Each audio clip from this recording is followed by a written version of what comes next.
Ayan guys, so ngayon mag-unbox tayo ng Delicacy fishing rod na dalawa yung kanyang tip, medium at saka ultralight. So ito is dumating agad China to Davao, ilang araw lang, napakabilis kasi naka Cebu Pacific Air siya, yan o, Philippine Airline Cargo. So kaya bilis niyang dumating, tapos ang ganda pa ng pagkabalot.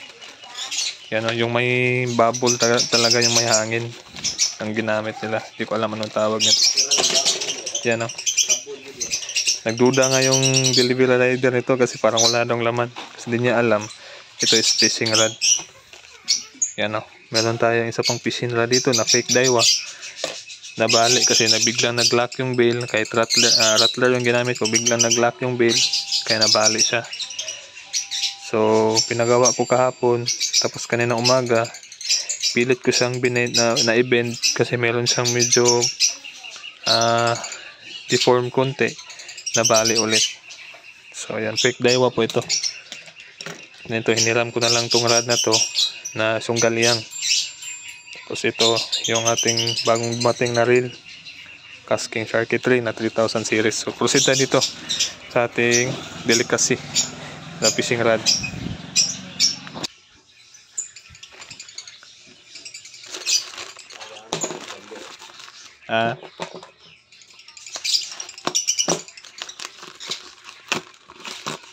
Goods, ganda pagkabalot. Picturean natin para bigyan natin kay seller na ganda ng pagkabalot. Yan.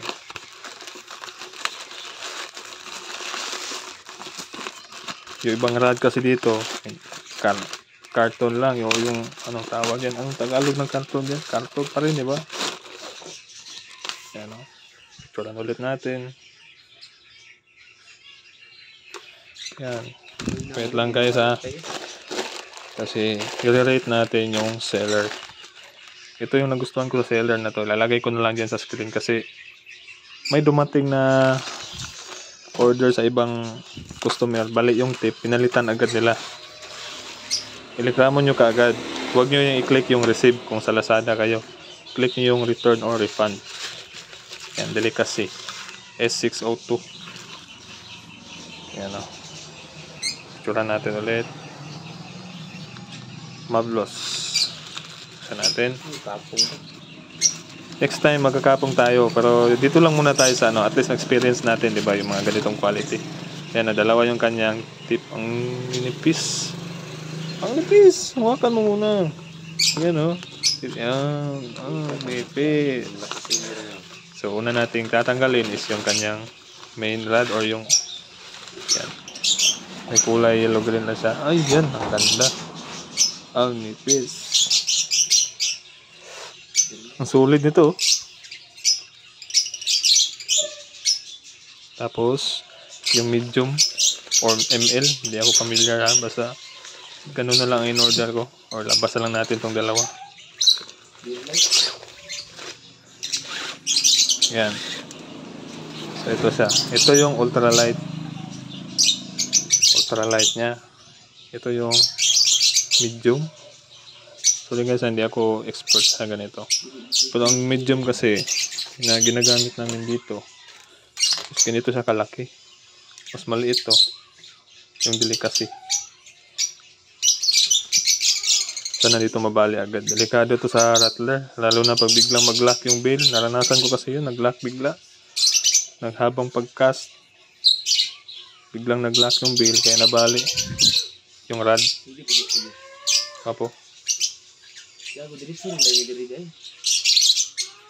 solid tip ang ito, halo kasi ito yung pinapasok. Solid tip siya.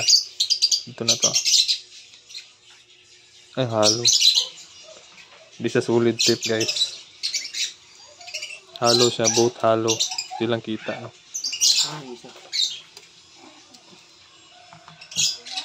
Ito hindi kita.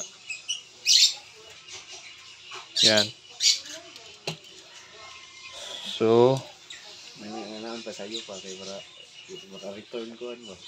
Delicacy S602. So, tala natin i-bend para malaman natin kung maripan agad ni seller. Hindi natin bali nga. Return.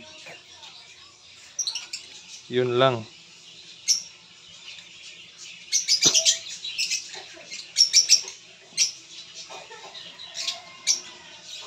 Return to seller. Return to seller. So yun guys, wag na natin pilitin tong isa. Return to seller yun ay isa. Ay, okay. Malas magiging ka mga punto. Ay nako, ang bilis pala mabali. Yun lang. Hindi pa nga masyadong bend yan eh. Ito yata problema pag nakahalo. Ito kasi yung solid niya. Mali namin. Sige lang. May isa pa naman.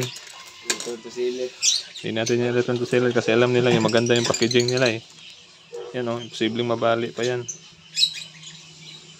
Ako ganyan ito. Yan, solid. Ito kasi solid siya. Ito yung solid niya. Ito hindi na. Pagdating dito, hindi na siya solid. Halo na siya. Ay, balik ganyan. Oh, kahit ito, bali ito. Mga tigas. Ay, napa isa. Kaya lang guys. Anong tawag dun? Human error. Kasalanan namin yun. Kaya, wala. Hindi ko naman sila ito magagamit. Sobrang nipis na nito. Ultralight niya. Habang rattler gamit namin dito, baka bali pa rin to. Wala, GG. Papayos na sir natin. Return to seller. Paayos natin pero 200 lang naman repair namin dito. Ito na yung gagawin natin. Hindi na natin siya idugtong. Ang ito is i-connect na lang siya dyan. Yan. Hindi na siya idudugtong. Pabaliin na din to at i-connect siya dyan. Yan.